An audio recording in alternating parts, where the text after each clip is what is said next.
On sait que dans la Torah, tout est écrit, ce qui a pu se passer au temps de Moshe Rabbeinu, ce qui a pu se passer avant, au temps de la création du monde, et même ce qui s'est passé après, même ce qui se passe encore aujourd'hui, ce qui va se passer plus tard. Tout est écrit dans la Torah. Alors on pose une question qui est assez intéressante, qui a déjà été posée. Où est relaté l'épisode de la Megillat Esther dans la Torah écrite? Alors, les Chachamim nous disent qu'il y a un verset dans la paracha de cette semaine, dans la paracha de Bereshit, où l'on marque la présence donc de l'épisode de la Megillat Esther, et en particulier Haman Aracha.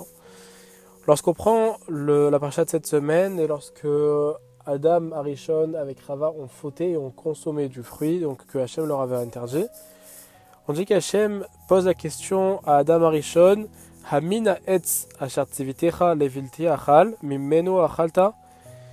En gros, Hachem ici demande: est-ce que de ce fruit-là, est-ce que de cet arbre-là que je t'avais ordonné de ne pas manger, est-ce que vraiment quoi tu as mangé? Et les Chachamim nous disent que ici Hamina etz, donc est-ce que de cette sorte-là d'arbre, Hamin, ici écrit He Mem Nun. Donc dans un Sefer Torah où il n'y a pas évidemment les voyelles, ce verset-là, ce passouk-là, donc il peut être lu, et ce mot-là peut être lu Hamin, Aetz, mais en réalité ici peut être lu Haman, avec les mêmes lettres, sans les voyelles, avec d'autres voyelles du coup, peut être lu Haman. Et on nous dit que c'est à partir de là qu'est relaté l'épisode de Megillat Esther. Alors, on pose une grande question à présent maintenant.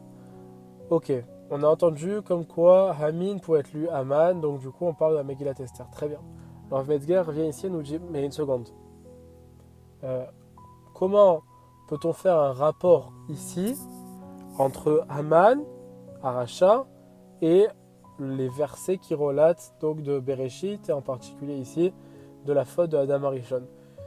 Que l'on lise ça de la même manière, si on enlève les voyelles, on obtient, au lieu de Hamin, on obtient Haman, c'est une chose.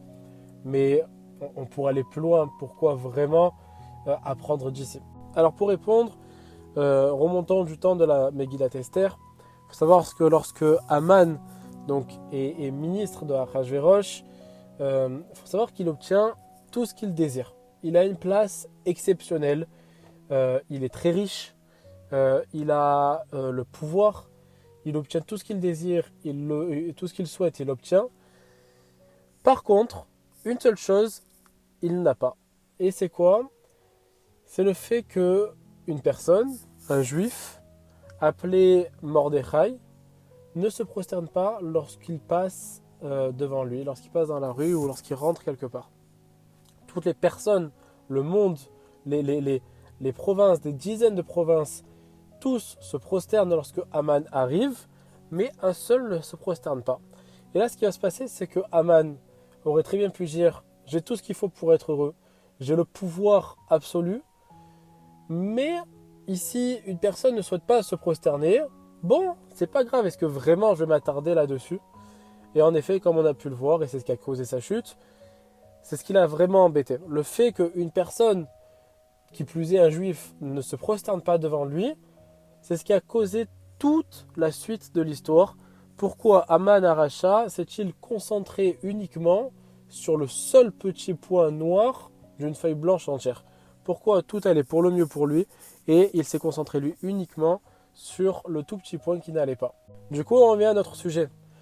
On a ici avec Haman un homme qui fait un focus, qui ne veut pas lâcher prise avec, malgré tout ce qu'il a, uniquement le point qu'il n'a pas.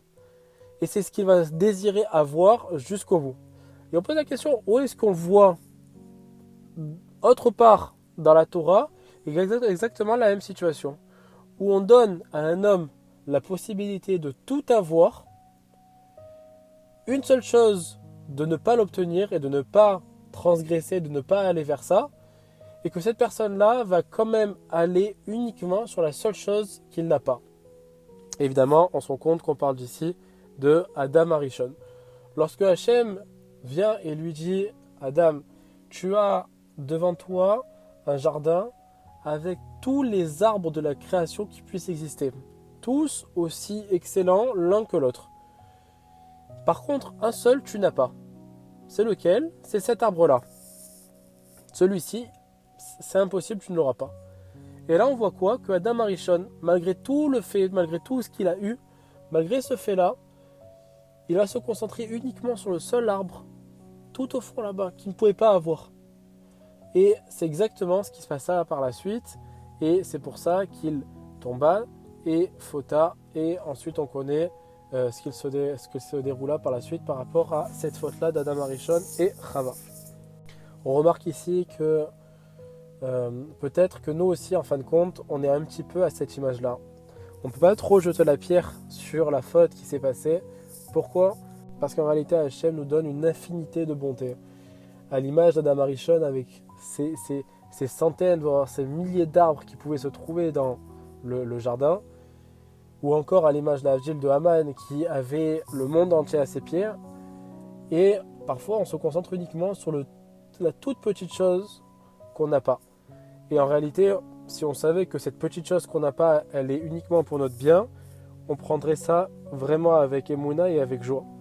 Pour aller un peu plus loin sur le sujet, on peut ramener un autre verset dans la paracha de Bereshit.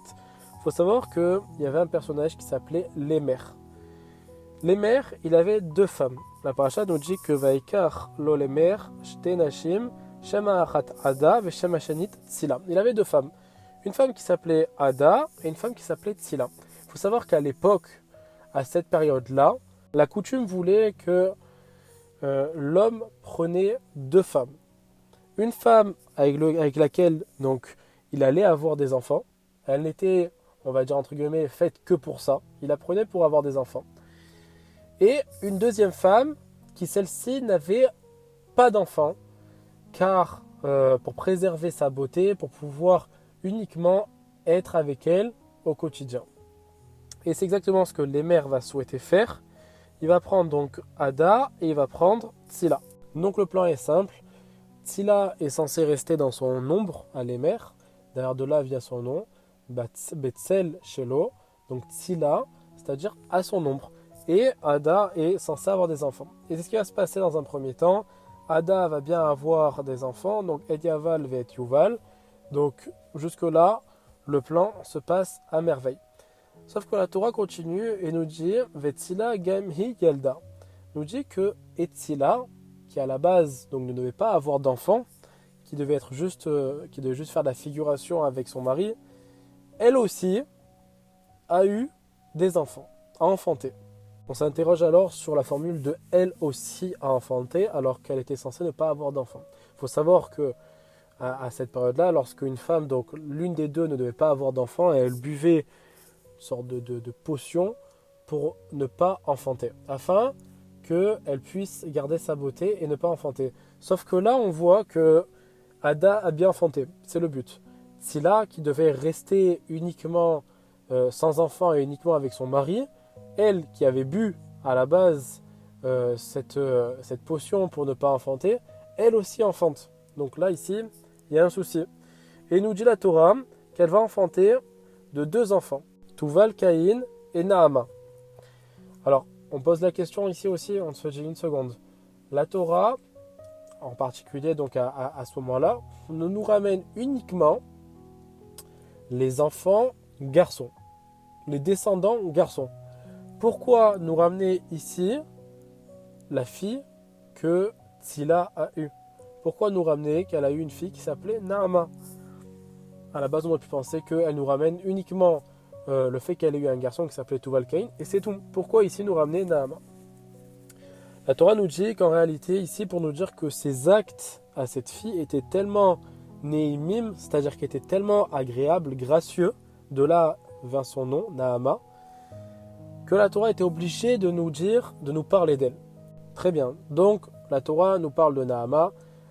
Puis un peu plus tard, la Torah continue de nous parler de Naama. Pourquoi? Lorsqu'elle arrive en âge de se marier, donc ce qui à cette période n'était pas forcément 18 ans, mais plusieurs centaines d'années, à l'époque où on vivait extrêmement longtemps, on dit que Naama va essayer donc de faire un shidour, essayer de trouver avec qui se marier, mais du fait que c'était une vraie bonne personne, elle va chercher une bonne personne, une personne avec de bonnes midotes, avec de bons traits de caractère. Qui est-ce? c'est Noach. On dit que Naama était la femme de Noach. Et avec elle, Noach a eu donc ses 3 enfants, Etchem, Ham, Ve, Yafet. Avec qui donc ils sont rentrés dans la Teva. Et lorsque le Maboul a frappé le monde, de là sont descendus tous les peuples. Pourquoi on raconte ça? Pour nous dire que, à la base, il faut se rendre compte que le monde, tous les peuples, l'humanité entière vient d'une erreur, si on peut dire ça comme ça, d'une erreur humaine. Ce qu'on pourrait penser d'une erreur humaine, mais en vrai d'un grand message. Alors qu'une personne avait programmé, décidé d'avoir telle femme pour des enfants, telle femme pour ne pas avoir d'enfants, Hachem a montré, vous faites des projets, vous souhaitez et vous souhaitez et vous souhaitez, et pourtant, voilà que ce que vous allez obtenir est parfois différent et parfois très différent de ce que vous avez décidé au départ. Si les mères, toi, tu pensais ne pas avoir d'enfant avec cette personne-là, en réalité, cette personne-là, avec qui tu pensais ne pas avoir d'enfant, a eu une fille, et de cette fille-là, qui était une sadéquette, sont descendus tous les peuples, toute l'humanité. Donc d'ici, la Torah nous apprend une grande morale. Même si tu désires faire de grands plans, même si tu désires avoir de grands projets, n'oublie pas que c'est Hachem, en fin de compte, qui décide de tout. La preuve en est que la naissance de l'humanité entière est venue d'une personne qui pensait pouvoir contrôler quelque chose et qui, en fin de compte, n'a rien contrôlé du tout. On rejoint ce qu'on disait au départ. Lorsque Hachem te donne quelque chose, lorsque Hachem nous offre une vie magnifique avec que des bonnes choses, et qu'il décide que telle chose-là, tu ne l'auras pas, tel projet ou telle personne ou quoi que ce soit, ça ne doit pas se faire avec. À ce moment-là, il est nécessaire de prendre ça dans l'amour, dans le shalom et dans la émouna. Pourquoi? Comme on le voit, parce que Hachem, en fin de compte, Rabban Mahshvat Belevish, Va'atzat Hachem Itakum, comme on dit tous les jours, pour dire que grands sont les projets, grands sont les pensées dans le cœur d'un homme, mais c'est uniquement la volonté d'Hachem qui se dresse. Donc de là, on apprend que lorsque Hachem nous donne tout ce qu'on a, à nous nous concentrer déjà, comme on a pu voir, uniquement sur le bon et sur tout ce qu'on a en notre possession et pas sur la petite chose qu'on n'a pas. Et même sur la petite chose qu'on n'a pas, à nous de savoir que c'est uniquement pour notre bien, qu'il ne sert à rien de forcer, d'essayer, d'avoir et de tenter plus et plus, car tout vient d'Hachem et tout ce qui vient d'Hachem vient uniquement pour notre bien. C'est pas pour rien évidemment que la Torah commence par la lettre bête. On sait qu'il y a plusieurs explications, notamment bracha comme on a pu le dire, mais évidemment aussi pour nous dire que la lettre bête est la première lettre du mot bitachon. Donc la confiance en Hachem, le fait que savoir que tout ce qui nous arrive est le meilleur pour nous, il était nécessaire de commencer cette paracha et cette année sur cette valeur-là, que tout ce que nous donne Hachem est le meilleur pour nous et on ne doit pas aller chercher plus loin, car ce qu'on n'a pas, c'est ce que Hachem désire qu'on n'ait pas. Shabbat Shalom, Besorat Torot.